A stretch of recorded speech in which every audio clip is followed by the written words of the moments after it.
today's fast-paced society, free time is a precious commodity. Many of us feel we spend far more time stressing out than chilling out, and if we had the choice, many of us would work less and play more. But our modern concept of leisure is a relatively recent phenomenon. Our ancestors would never have imagined that we'd have so much free time and so many different things to do. But of course they did play. Relics unearthed from ancient civilizations across the world show people taking part in all kinds of games and activities. However, this kind of leisurely fun was largely limited to the upper classes who didn't work at all. For the majority of people, work and life were intertwined, and leisure time didn't exist. Until ancient Greece. The ancient Greeks took great interest in the arts and sport. The success of their civilization meant their basic needs were met, so they could pursue other interests. The wealthy elite, who had the luxury of leisure time, would spend it listening to storytellers, watching plays, and enjoying early examples of modern games, like drafts, dice, and marbles.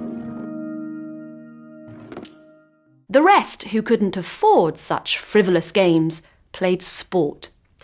This was an essential part of Greek society and was often central to religious festivals, including the very first Olympic Games.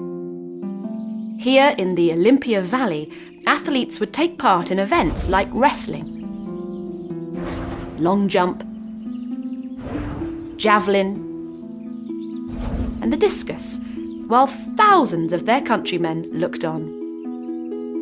They would have travelled across the country to watch, and experts estimate that a single event could attract more than 50,000 spectators. As the Greeks gave way to the Romans, the role of ritualised sport changed.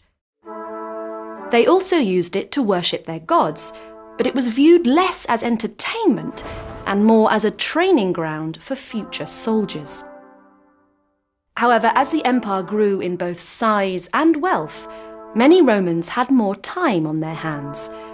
They demanded to be entertained, and thousands of people would pay to watch acrobats, musicians, and, of course, gladiators in amphitheatres across the empire, the most famous of which was the Colosseum.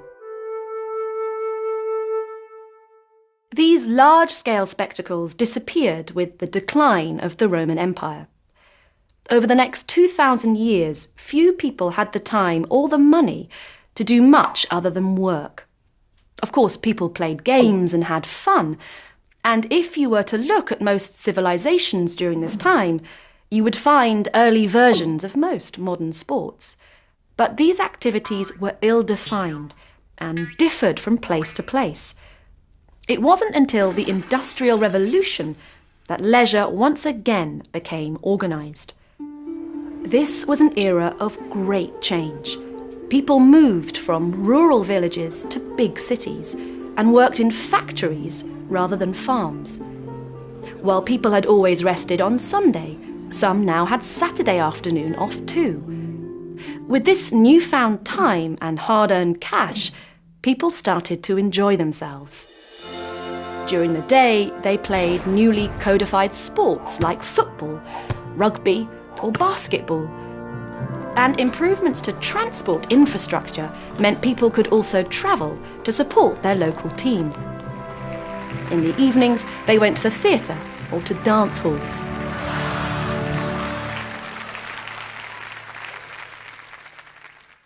The impact of this leisure revolution can still be seen today.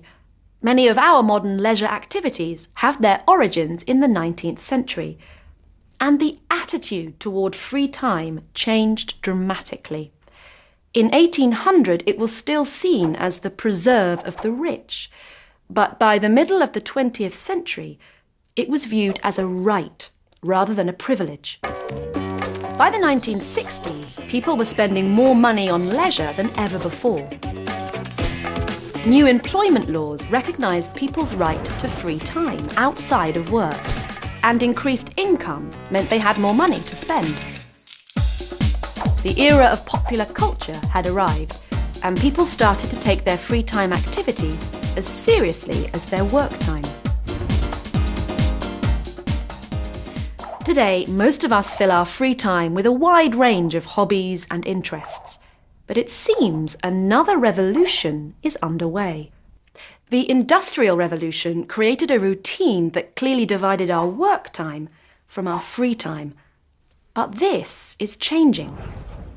Some of the biggest companies in the world pride themselves on offering fun activities in the office, while many of us find ourselves working in the evenings and at weekends.